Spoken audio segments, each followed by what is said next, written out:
Happy Sabbath po mga kapatid. Ako po ay nagpupuri at nagpapasalamat sa ating Panginoon sa pagkakataong Kanya pong ibinigay upang ako po ay makapagbahagi kung gaano po kabuti ang ating Panginoon. Ano po, ako po ay nagpapasalamat at kahit na po sa ganitong platform, tayo po ay nagkakasama-sama ano po. Kaya hayaan niyo po akong ibahagi ang akin pong i-share ano po ang aking screen upang makita niyo po ang ating pong PowerPoint presentation. Ayan.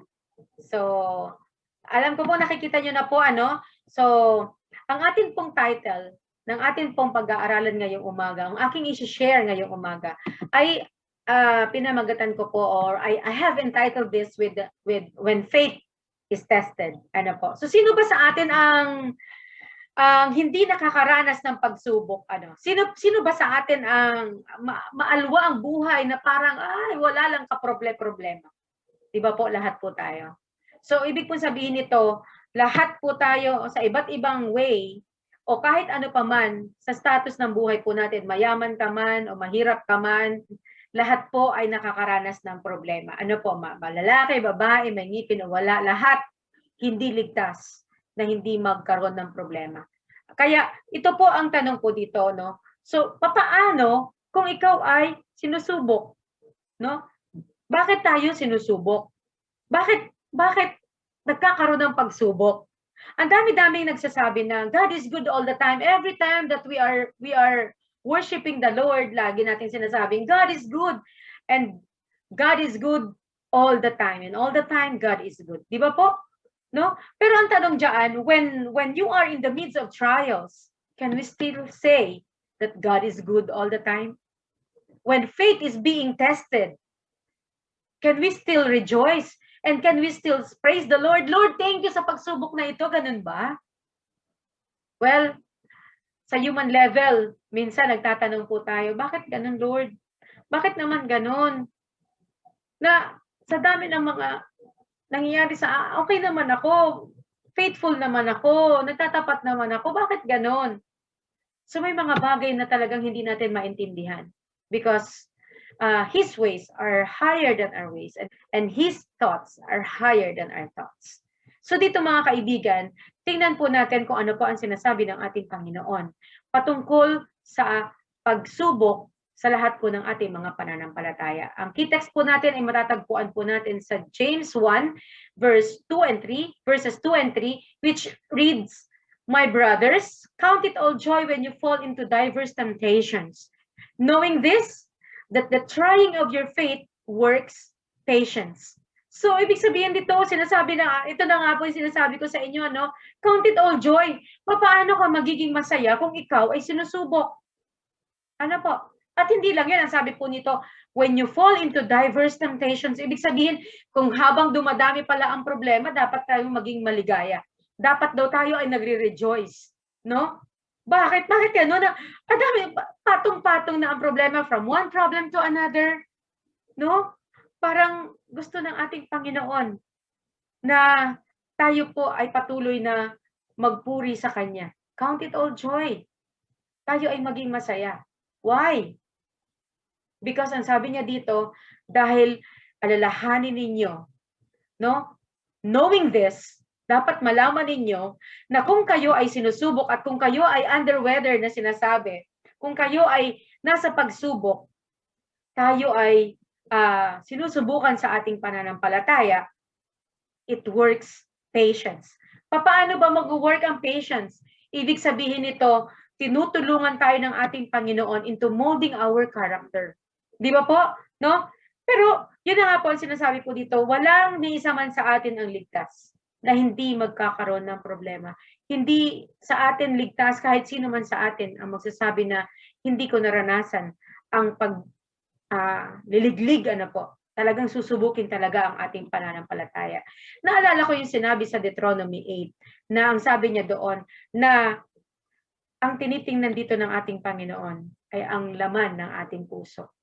Pero papaano kung ganito ang mga sitwasyon natin? Papaano kung ikaw ay iniwan ng asawa?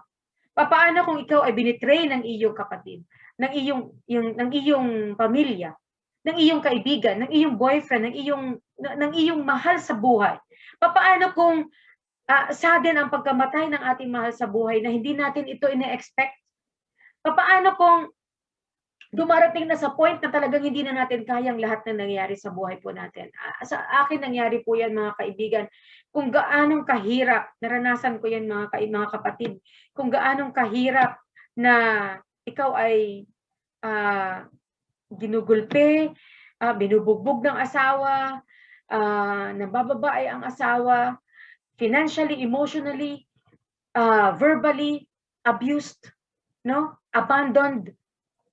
At talaga namang di ko na alam ang gagawin ko, mga kaibigan, up to the point that I have attempted suicide. Ganun katindi ang dumating sa buhay ko, na hindi ko na alam kung ano ang gagawin ko, na pati sa Panginoon, galit ako, mga kapatid. Nasabi ko, bakit ganon, Lord? Bakit ganon? Bakit umabot sa point na mabait naman akong anak, mabait naman akong asawa, I did my best, but I guess my best wasn't good enough, sabi daw, no? Na talagang umabot ako sa point na nag-give up na ako. That I ended, gusto ko na mawala sa mundo. Gusto ko na mamatay na lang ako. Gusto ko na patawarin talaga ako ng Panginoon, na napag-isipan ko ding patayin ang aking mga anak. Ganun kalalim yung depression na naranasan ko, mga kaibigan. Na to the point na wala na akong pananampalataya, naubos na talaga, super drained talaga ako. Na kahit na sa Panginoon, galit na galit din ako. So sa aking sarili, sa aking asawa, sa lahat na nasa paligid ko, galit ako. Galit ako sa buong mundo. No? The negative thoughts that I had affected the way I am feeling and how it manifests in my behaviors to others. So paano pa ito? Sa ating lahat ng mga kababayan, hindi lang ako ang nakakaranas, katulad ng sabi ko kanina, mga kapatid, na sa mga taga-Tagaytay, sa mga taga-Cavite, lahat ito nakaranas sa Bicol region, sa Cagayan, lahat, no? Yung flood, yung famine, yung Taal volcano eruption, and of course itong unemployment because of the surging cases of COVID, no? Lahat ito nararanasan natin, and all COVID patients, talaga namang they are being isolated. May COVID ka na, isolated ka pa, talaga namang nakaka-depress. Ang masakit pa diyan, kapag namatay ang COVID patients, they are going to die alone. And they are going to be cremated without even us, no, paying our last respect. Na sila din ay hindi rin nila naranasan na arugain sila o alagaan sila ng kanilang pamilya. So napakasakit po talaga, mga kaibigan. Sobrang napakahirap, no? But then, sabi nga po, sino ba ang may gusto na maranasan ito? Ako, hindi ko gusto ito. Hindi ko gusto na makaranas ako ng ganitong kahirap ng kalooban. Hindi ko rin gusto na makaranas din kayo, lahat kayo. Ano po, mas higit kung ayaw natin ito, mga kaibigan. Ayaw din ng ating Panginoon na tayo ay makaranas ng ganito. Sabi po ni Ellen G. White, doon sa kanya pong libro, That I May Know Him, page 278, it says here that He, God, does not desire us to be under cloud. He does not desire us to go in anguish of spirit. Ayaw niya na maranasan natin itong sorrows, itong pains and sufferings in our lives. But when we are in the midst of our sufferings, ang sabi po dito, we are not to look at the thorns and the thistles in our experiences, but we are to go into the garden of God's word at kunin daw natin o pluck the lilies and the roses and the fragrant pinks of His promises. It's a wow. Alam niyo po, it's a wow. Na sinasabi dito na kung ikaw ay namumroblema, kunin mo ang Biblia. Basahin mo ang mga pangako ng Panginoon. But you know what, mga kapatid? This is seemingly idealistic for me. It's like, paano kung nagugutom ka na, you don't have food in your table? Paano kung sa panahon na iniwan ka ng asawa mo, katulad ng naranasan ko, can you still expect me to read the Bible? Can you still expect me to praise the Lord? No, ang hirap nito. So in my human level, I need to validate my feeling and I need to experience the pain. No, mga kapatid. Pero ang sinasabi dito, let us not focus on the problem itself, but the message of the Lord. Ito ang parang sinasabi dito ni Ellen G. White. Ano po? Now, we are not to look into the thorns and the thistles of our experiences, but the meaning and the message of the Lord. No? Na hindi ka kailanman hindi ka pababayaan. Sa aking pong edad, I turned 49, na sa dami ng mga pagsubok na dumating sa buhay ko, eto, buhay pa din ako. Sa ginawa ko mga kaibigan na at pag-attempt ko na suicide, 3 times ako nag-attempt na suicide. Eto, buhay ako. God has spared me from dying because He has a mission for me. So tinitingnan dito na sinasabi ng ating Panginoon, we are not to look at the thorns, but to look at His promises. Pero alam niyo po, palagi kong sinasabi that it's easier said than done. Kaya kapag halimbawa na tayo apektado na kung tayo ay punong-puno na ng problema, at syempre we are succumbed with the negative thoughts, with the negative feelings, and everything else is, parang masasabi mo sa sarili mo, I am doomed. No? Wala na akong pag-asa, wala nang mangyayari sa buhay ko. I am worthless, I am helpless, and I am hopeless. Dito dumadating yung mga negative thoughts, na lahat maapektuhan. Kaya nga, nagkakaroon na tayo ng negative feelings, nagiging pessimistic na tayo, diyan dumarating na yung paranoia, o nagiging paranoid na tayo, nagiging pessimistic na tayo na hindi na natin nakikita na meron pa rin naman palang pag-asa, na meron pa din naman palang mga tao makakatulong sa atin. Meron pa din naman pala tayo mga mahal sa buhay na pwedeng mag-comfort sa atin. Marami pa din naman pala tayo mga kapatiran na pwedeng mag-pray para sa atin and to comfort and to support us in our needs. Ano po, nawala na yon. Nabura na yon dahil ang nakikita natin ay puro negatives. Ito yung sinasabing mental filtering na nag-focus tayo sa mga negatives ng ating buhay. Ganon din, pinapalaki natin yung maliit na problema into, wala na talagang pag-asa sa buhay ko. Lahat na lang, katulad ko, nung dumating sa point na I have done everything but I am a failure. Nagmahal lang naman ako. Nagmahal lang ako. Kasalanan bang magmahal? Eto, nagmahal ako. Pero nabigo. Nag-attempt ng suicide, pero binuhay ng Panginoon. Amen? Ito yung sinasabi dito na I am not good enough, I am worthless, and I am a mess. Lahat, iniisip mo, lahat talagang parang nagsa-self-pity ka na, kinaaawaan mo na ang sarili mo up to the point of experiencing depression. Kaya, nagda-jump ka na into conclusion na wala nang mangyayari sa buhay ko. So when the negative sets in, the negative emotions also sets in. Kaya sabi po niya dito, if the thoughts are wrong, the feelings will be wrong.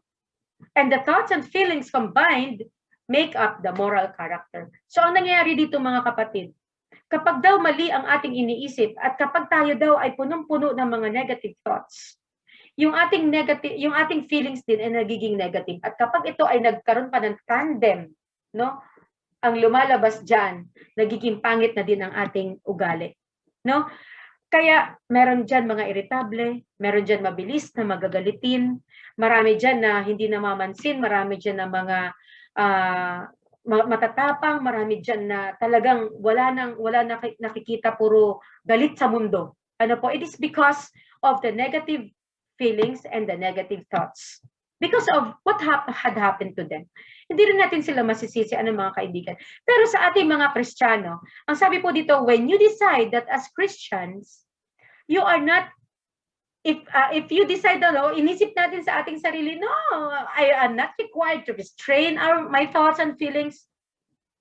Ang sabi po dito, you are brought under the influence of the evil angels and invite their presence and their control. Kapag daw inisip natin na hindi natin dapat kontrolin ang ating thoughts and ang ating emotions, ang ating mga iniisip ay hindi natin dapat yan kinokontrol, tayo daw ay nagpapakontrol sa influence ng evil angels. And if you yield to your impression and allow your thoughts to run in a channel of suspicion, doubts, and repining, you will be among the most unhappy of mortals. and your lives will prove a failure. Ito yung sinasabi dito. Ayan na nga ba eh. Naturingang Adventist. O, di ba na usually ganun na Adventist ka pa naman. Ang depression, hindi dapat yan maging sakit ng mga Adventist. Bakit? Kasi alam natin na ang mga Adventist ay godly. Alam natin na ang mga Adventist ay punong-puno at bombarded tayo ng mga promises ng ating Panginoon. But bakit nangyayaring ang madami pa din sa karamihan ng mga Adventist ang nakakaranas ng mga depression? No? Ito yung sinasabi po dito na because maaaring there are no support group, maaaring mas pinipili ng tao na ito na sarilinin na lang ang problema, or it is because of the doubts, no, and the repining at yung talagang overwhelmed na siya sa problema na hindi na niya kaya, and maybe because of his pride, no, na hindi niya matanggap sa kanyang sarili na nakakaranas siya ng ganito. At sabi po dito, the season of temptation under which it may be one falls into grievous sin, does not create the evil that is revealed, but only develops or makes manifest that which was hidden and latent in the heart. Kaya nga sabi po dito as the man thinketh in his heart, so is he. For out of the heart are the issues of life. Out of the abundance of the heart, the mouth speaketh. Pero alam niyo po ba na ito ang nangyayari kapag tayo daw, ito as the man thinketh, no, in his heart. So ibig sabihin, thoughts, emotions, and so is he. It manifests in our actions. So ibig sabihin, ang atin pong cognition, ang atin pong emotions, ang atin pong actions, it goes together. So dapat daw po iingatan natin yan, no? So sabi po dito sa Proverbs 23 verse 7, as a man thinks in his heart, so is he. It's like when we, ang inyo pong lingkod ay nasa clinical practice at kami po ay into a helping profession. So we do counseling with the patients, with our coworkers, and others who may wanted counseling, especially po, no, kapag upon request. So ito yung lagi naming binabantayan. Ang kanilang thoughts, ang kanilang emotions, at ang kanilang behaviors. Because sabi po dito, what we think affects how we act and feel. No? What we think affects how we act and feel. Kung ano ang iniisip mo nakaka-apekto sa ginagawa mo at sa nararamdaman mo. Same thing with our emotions. What we feel affects what we think and what we do. Kung ano ang nararamdaman mo, nakaka-apekto sa iniisip mo at nakaka-apekto sa ginagawa mo. Much more so with our behavior. What we do affects how we think and feel. So kung ano ang ginagawa natin, no, nakaka-apekto sa ating, kung papaanong ano ang iniisip natin at kung ano ang nararamdaman natin. So dito, hinahanap natin kung ano ang root cause, kung bakit kayo nakakaramdam ng ganito. Bakit? Saan nagsimula ito? Ano ang bunga ng iyong negative thoughts, negative emotions, and negative behaviors? Ano po? So, our body is the most honest and obvious way to access trapped feelings. Kapag hindi mo yan na-release, kaibigan, kapag hindi mo yan na-express, ano po, mga kapatid, yung mga unexpressed emotions, mga deep-seated angers, and even traumatic memories, no matter how much we try to ignore it or intellectualize it or spiritualize it or suppress how we feel, our body knows the truth. Alam yan ng ating katawan. Alam niyo po na meron tayong libro na Feelings Buried Alive Will Never Die. Yung libro na yan, na kapag sumakit ang balikat mo, yan, ibig sabihin daw po niyan, ikaw ay nai-stress. Kapag sumakit ang iyong likod, may mga underlying circumstances. Yan daw po ay karugtong ng ating emotions. So kapag ang katawan daw natin ay nagre-react na, ibig sabihin there is something wrong in our emotions and our thoughts. O imagine that, ano? Ayan. So kaya dumadami ang mga Pilipino. So ayon dito sa ating research, ano po, well, it was taken October 12, 2017, na ang sabi po dito, 3.3 million Filipinos are experiencing depressive disorders. 3.1 Filipinos are experiencing anxiety disorders. And out of those, 2,558 ang reported suicide cases. So, dito makikita din natin na 8 in 10 cases, mas prone daw po ang mga lalaki. Bakit kaya? Sa ating mga kalalakihan ngayon, bakit kaya? Kasi hindi expressive ang mga lalaki. Ang mga babae, daldalin lang niya yan, no? Ikwento lang niya yan, o parang nakakabawas na ng kanilang, yung bigat sa damdamin. Pero ang lalaki hindi. They tend to be quiet kasi sabihin ng ibang tao, ano ba yan, kalalaki mong tao, daldal mo, parang gano'n, ano? So yun ang sinasabi dito. But, ito ang mas nakaka-trigger, mga kaibigan. Among high school students, 17%, ibig sabihin pababa sa edad ang nakakaranas ng depression. So they have attempted suicide, and 12% seriously considered attempting suicide, and 11% they tried to commit suicide. No? Ganun katindi, mga kaibigan, kung ano ang nangyayari kapag tayo ay namumroblema. Kung tayo ay nakafocus sa problema, we tend to have these negative thoughts, entertaining negative thoughts, and affecting our emotions and our behaviors. Kami po ng aking mga anak ay nakaranas po nitong COVID. Ako at ang aking pong 3 anak ay nagkaroon po ng COVID, na positive po kami. And the rest of, kung kami po ay 4 din po sa amin pong 5 pa sa aking mga kamag-anak ang na-COVID. So 3 po kaming magkakapit-bahay na quarantine for almost a month. Napakahirap po talaga. We have experienced the DABDA, or the denial, anger, bargaining, depression, and acceptance. Noong una, parang sabi ko, bakit naman ako magkaka-COVID? Sa hospital nga, hindi naman ako nagkaka-COVID. Sa tagal ng panahon na ako ay naglilingkod sa Adventist Medical Center, ay hindi naman ako nagkaka-COVID kasi pumupunta pa kami sa mga COVID patients. Yet, God has been protecting me. So parang ganun pa ang aking I am in denial. Mali lang yan. Baka mali yung swab test na yan, magpapa-swab test ako ulit. But then still, nung nagtanong ako sa mga doktor, ay talaga pong positive po talaga kayo. So, ito na ngayon, umabot na ngayon ako sa anger. Nang sabi ko, bakit kasi, nilihim pa? Sinisisi ko pa ngayon yung aking sister-in-law na bakit nilihim pa niya, na meron pala siyang ang tawag dito, na nagkaroon pala siya ng close contact sa kanyang office mate na may positive, na nag-positive. Bakit hindi niya sinabi? Di sana hindi umabot sa ganito. So lahat kami, imagine sa isa lang na positive sa amin, 8 kami na naapektuhan.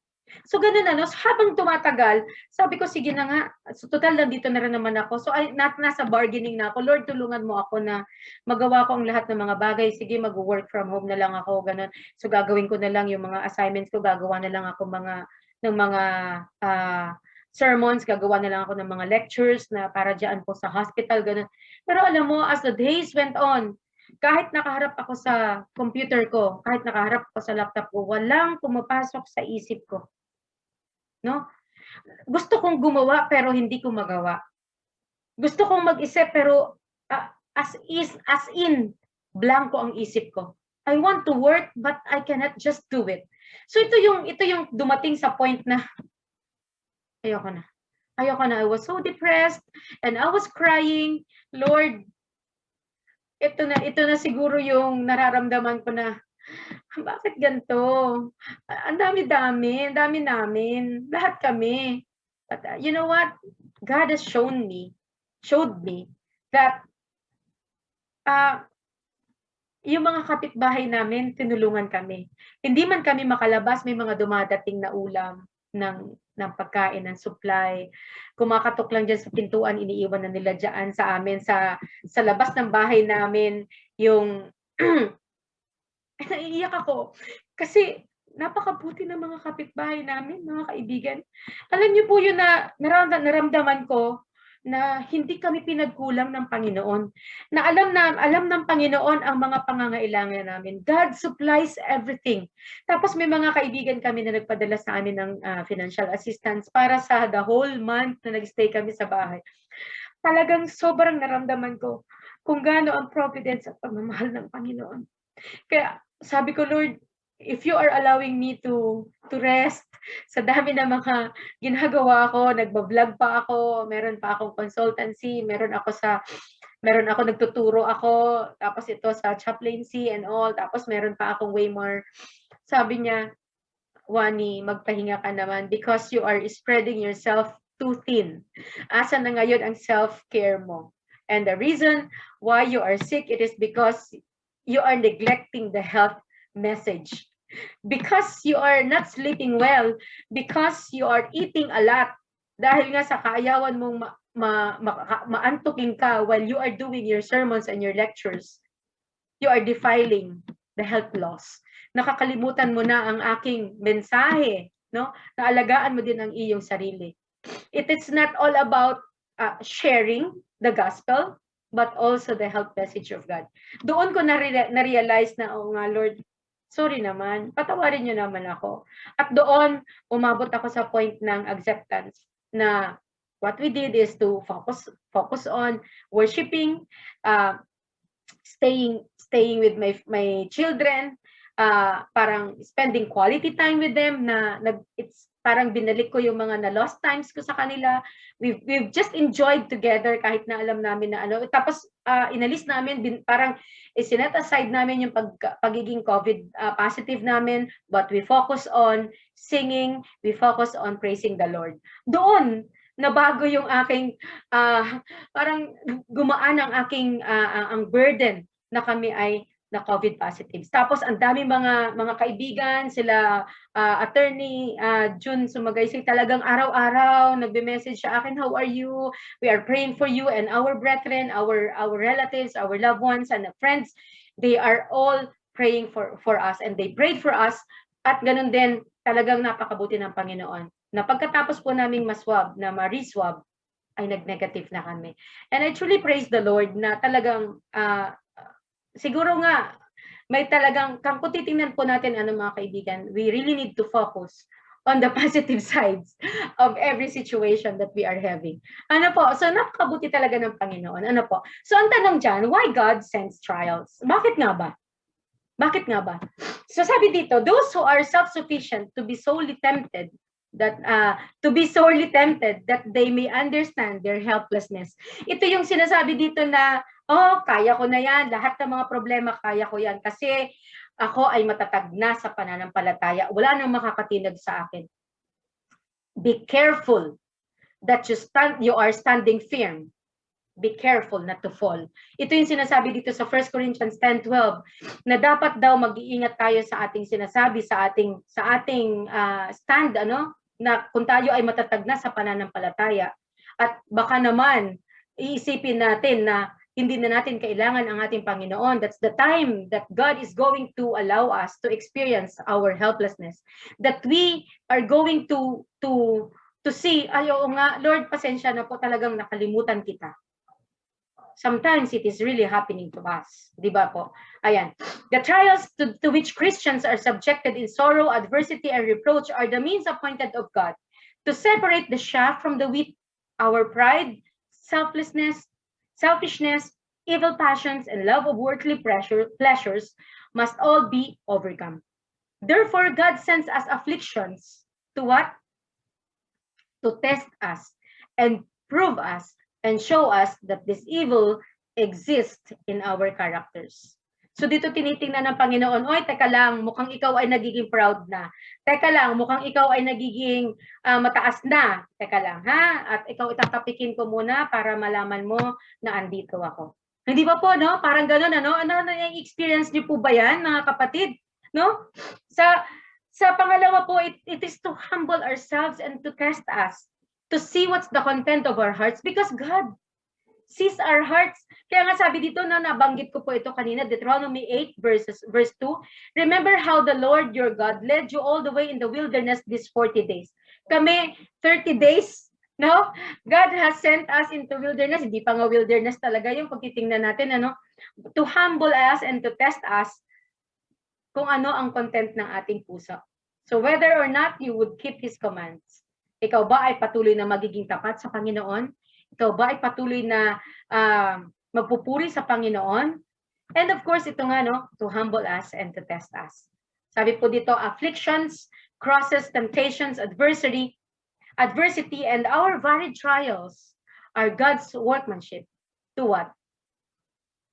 To refine us, to sanctify us, to remove the roughness in our character, our pride, our selfishness, our pagiging proud natin, to fit us for the heavenly garner. Because God wants us to be perfect like Him. He wants us to be, ano ba, yung kanyang Christ-like character ay meron sa atin. Ano ba ang meron ang Panginoon? Diba? Yun. So, ang third is, in order for us to trust Him, to see if we will trust in the power out and above ourselves. Na hindi natin makakaya ito na mag-isa, hindi natin ito magagawa kung wala ang Panginoon. So we need to trust Him fully with all our hearts, no? Hindi yung kaya natin to, magagawa natin ito ng paraan, hindi eh. Ang gusto ng Panginoon ay tayo ay maging dependent sa Kanya. Tayo ay patuloy na magtiwala sa Kanya, na tayo ay tutulungan ng ating Panginoon. Amen? Ayan. So, number 4, ay, syempre, of course, ito, no? Itong napakagandang pangako na ito ng ating Panginoon. This is my favorite verse, actually. 1 Corinthians 10:13, no temptation has overtaken you except such as is common to man. Lahat tayo nakakaranas ng mga pagsubok. But God is faithful, who will not allow us to be tempted beyond what you are able. Hindi ito ibibigay ng ating Panginoon na hindi natin makakaya. Ito pa ang pangakong napakaganda, na kahit ikaw ay nasa loob ng pagsubok na ito, He will also provide a way. He is going to make a way in His millions of mysterious ways in order for us to escape, in order for us to endure, that we may be able to bear it. Diba, no? Napakaganda ng pangako ng ating Panginoon na kung tayo ay nasa loob ng pagsubok na ito, He is going to send us His angels in disguise through our friends, our families, our churchmates, our pastors who are comforting us, who are sending us their help and support, and who are continually praying and lifting our cares to the Lord. Amen? Ayan. So number 4, to become more dependent upon God and acknowledge His power over our weaknesses. Talaga namang alam natin na kapag tayo daw ay mahina, mas maganda nga daw po na ina-acknowledge natin na tayo ay mahina dahil kailangan natin ng ating Panginoon. And all the more that we validate our weaknesses, all the more that we accept and we humble ourselves, that we are telling God, Lord, napakahina ko at kailangan ko kayo. Kailangan ko ang kalakasan ng gagaling sa inyo. That's the time that God is intervening and is going to strengthen us in our trials of our lives. Napakabuti ng ating Panginoon. Often, we enter the furnace of affliction with our souls darkened with selfishness. But, if patient under the crucial test, kung tayo daw ay patuloy na magpapatira pa at magiging humble, we shall come forth reflecting the divine character. And if we can still remember how God surrendered Himself noong time na siya ay nasa Gethsemane, at alam niyo po yung picture na hindi pawis ang lumalabas sa ating Panginoon, kundi dugo. Imagine kung gaanong yung kanyang pain and sufferings during that time. Lord, sana naman wag na ito. But He humbled Himself. Lord, Ama, kung ito ay mangyayari nawa ayon sa iyong kalooban. Reflecting the divine character. Humbling ourselves to the Lord. No? Naalis talaga lahat ng pride na yan, tinatanggal yung ano na yan, yung self-esteem na sinasabi, pinapaltan niya ng God's team. No? Pinapaltan ng God's team. Yan. So tinatanggal ang ating pagiging proud at pinapaltan ito ng meekness, which is in the character of the Lord. And of course, that we may know Him and Jesus Christ, whom He has sent us. Kasi mismo ang ating Panginoon nakaranas ng lahat ng mga bagay na ito. At ito marirecognize natin na kung ang ating mga pagsubok ngayon na dumarating as compared to the sufferings that Jesus Christ had experienced before, mahihiya tayo sa ating sarili. At sasabihin natin, Panginoon, Patawarin mo ako. Kung itong mga pagsubok na ito, hindi ko na kayang i-bear, paano pa ikaw? But because of our sins, you chose, no? You chose to experience that because you want to redeem us. You want to save us from this wicked world. Napakabuti ng Panginoon, mga kapatid, na talagang pinapakita na niya sa atin kung bakit dumarating ang ating pagsubok sa buhay po natin. Ano? And number 6, of course, He wants us to focus on Him, and He wants us to let Him search our hearts kung ano pa ba ang ating mga pagkukulang. Kung ano pa ba ang mga anxious thoughts natin. Panginoon, saliksikin mo ang aking puso. Tingnan mo ang aking isip. No? That we may have deep heart longing to be cleansed from defilement and may come forth from the trial purer, holier, and happier. And that will lead me in the way everlasting. Alam ng Panginoon ang hanggang-hangganan kung saan tayo hanggang saan ang makakaya natin. Kaya talagang gagawa ang ating Panginoon para tulungan tayo. He just wanted us to humble ourselves to Him. No? Na tayo ay magpatira pa. Katulad nga ng sabi nila palagi sa naririnig ko, ano po? And this is the real solution to our problems is the floor and our knee. Why not kneel down and pray and humble yourselves to the Lord? Di ba po? And the 7th reason why God is sending us trials in our lives is to prove who will stand faithful under temptation. Sabi po sa James 1:12, blessed is the man that endureth temptation, for when he is tried, kapag siya ay kapag nakayanan niya ito at kapag siya ay nasubok, no, sinubok na ng nakaraan at sinubok na ng kanyang mga experiences, at siya ay naging matatag sa pagsubok na ito, he will what? He will receive the crown of life. Ibig sabihin, naging tapat pa rin siya, naging faithful pa din siya sa ating Panginoon, which the Lord had promised to them that love Him. Sabi nga daw po, ang magtapat sa huli, siya ang maliligtas. No?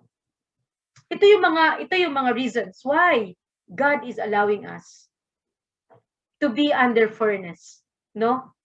But God is good na tinutulungan niya tayo na sa pamamagitan ng ating pagtulong din sa ating sarili, we are like eagles, no? Flying over the clouds. Ibig sabihin, lalagpasan pa natin yon ang mga pagsubok na ito at hindi tayo maaapektuhan dahil andyan ang ating masigit na pananampalataya sa ating Panginoon. Pero alam niyo po ba na that the adversary of souls is not permitted to read the thoughts of men. Hindi niya nababasa ang ating mga isip. But let us be careful, mga kapatid, that he is a keen observer and he marks the words. Lahat ng binibitawan nating salita na tinatandaan niya ng kaaway. And he takes accounts of our actions and skillfully adopts his temptation to meet the cases of those who place themselves in his power. Kapag ikaw ay succumb na ng sarili mo, overwhelmed ka na ng problema mo at nagkakaroon ka na ng negative thoughts at ikaw ay nagmumurmur na, ikaw ay nagrereklamo na at puro na lang mga negative ang sinasabi mo and all, and most probably, no, yung isip ay nagkakaroon na, nag-clouded ka na. Lahat yan, he is taking advantage of it. Ito pa ang sabi, if we would labor to repress sinful thoughts and feelings, giving them no expression in words and actions, Satan would be defeated. Imagine, mga kapatid, no? Kailangan daw nating i-repress. We need to exert effort in repressing our sinful thoughts, our feelings, and our actions. For he could not prepare his spacious temptations to meet the case, but how often do professed Christians like us, by their lack of self-control, open the door to the adversary of souls. Dahil ine-entertain natin ang mga negative thoughts, ine-entertain natin ang mga bagay na yan, and we dwell on the negatives of what's happening to us, we are being under control of the evil angels. So napakalinaw dito mga kaibigan, no? Na dapat daw nating kontrolin ang ating sarili. Ang tanong, kaya ba natin na makontrol ang ating emotions? Bakit gano'n naman? Binigyan ba tayo ng Panginoon ng kapangyarihan na makontrol ang ating emotions, ang negative emotions? Yes, mga kaibigan. Yes, because God loves you and me. God loves every one of us. Ang di ko mapatom ang kabutihan ng ating Panginoon. Hindi ko mapatom ang kanyang sobrang talino ng ating Panginoon na alam na niyang mangyayari ito. Alam niyo ba that He provided things in our brain? No, He provided this in our brain. Anong tanong? Can anyone control negative thoughts and emotions? Binigyan niya tayo ng amygdala, binigyan niya tayo ng prefrontal cortex. Ano ba ang relationship nito? Okay, so ito yan. Ang amygdala, ito yung rapid evaluation followed by the emotional output. Nasabi po niya dito, kapag halimbawa may nakita ka na isang bagay, halimbawa ako, no, nakita ko yung mistress ng aking asawa. Ganun, talaga nag-iinit ang ulo mo, tapos yung heartbeat mo, ang bilis ng tibok ng puso, at syempre, anong gagawin mo? Maaring sugurin mo yung babae, maaring sampalin mo, no? Ganun, ano? So, yun ang ginagawa ng amygdala. This is the rapid evaluation followed by the emotional output. But one thing that is good is that we have this cortex. It is slow evaluation followed by the negative output. Anong ibig sabihin nito? Pinapabagal niya, ang output. Kapag daw pinairal natin ang cortex, kaya nga sinasabi sa atin na kailangan daw tayo magbilang ng 1 to 10 o up to 100 para it is allowing the cortex na mag-isip. Teka lang, we are controlling our emotions. No, mga kapatid, ito yon. The prefrontal cortex of your brain, which is located just behind your forehead, ito, can keep our emotions in proportion. Galing, ano? Ayan. So, the amygdala handles emotion and the prefrontal cortex handles judgment. Teka lang. Oops, baka naman hindi. Ganun, ano? Parang, teka lang, kailangan, chill ka lang, chill ka lang. Buntong hininga ka lang. Ganun, ano? Yun ang sinasabi dito. And the miracle is that the left prefrontal cortex can switch off. Can what? Can switch off negative thoughts and negative emotions. Praise the Lord for this revelation and truth, mga kaibigan. The prefrontal cortex serves as the control tower, keeping emotions and thoughts under control. Imagine that. Ang ating prefrontal cortex, ito ang nagiging control tower of our emotions, na nagko-control natin ang ating mga iniisip at ang ating emotions.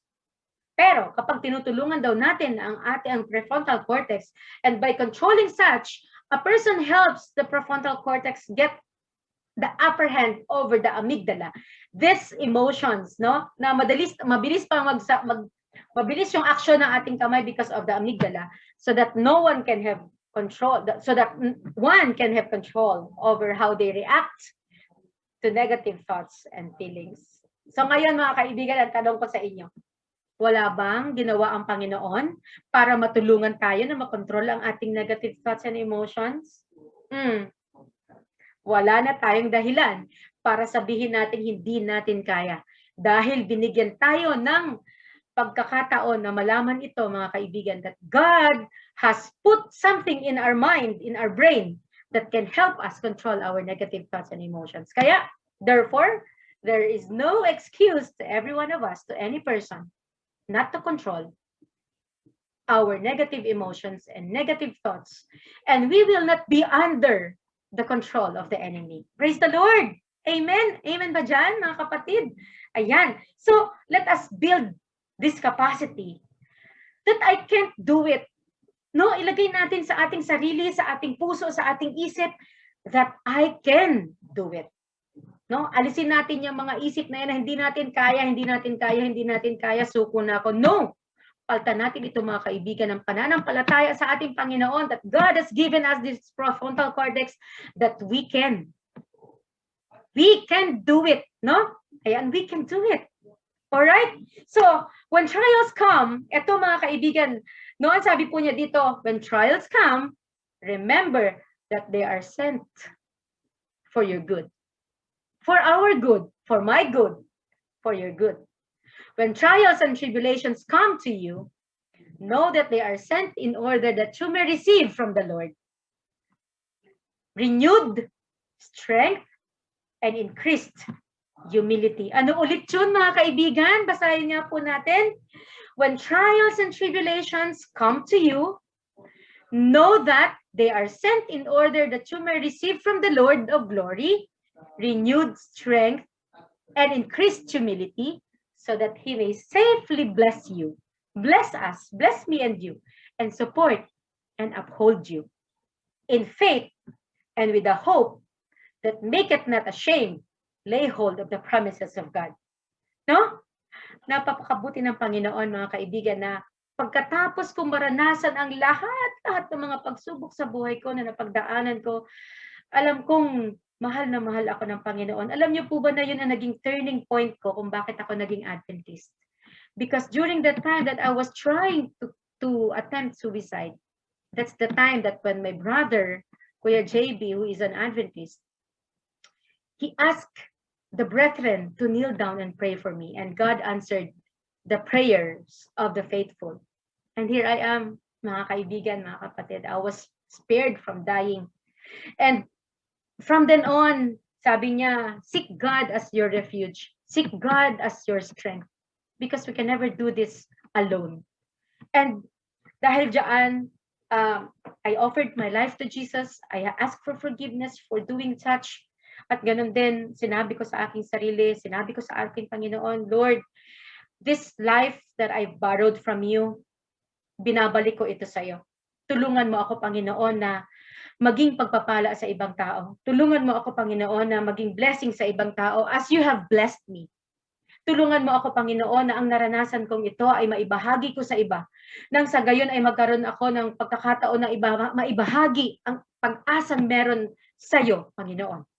Tulungan mo ako, Panginoon, na sa natitira pang buhay sa akin, natitirang years sa aking buhay, ay maipaglingkod ko po sa inyo through serving people, through serving our fellow men.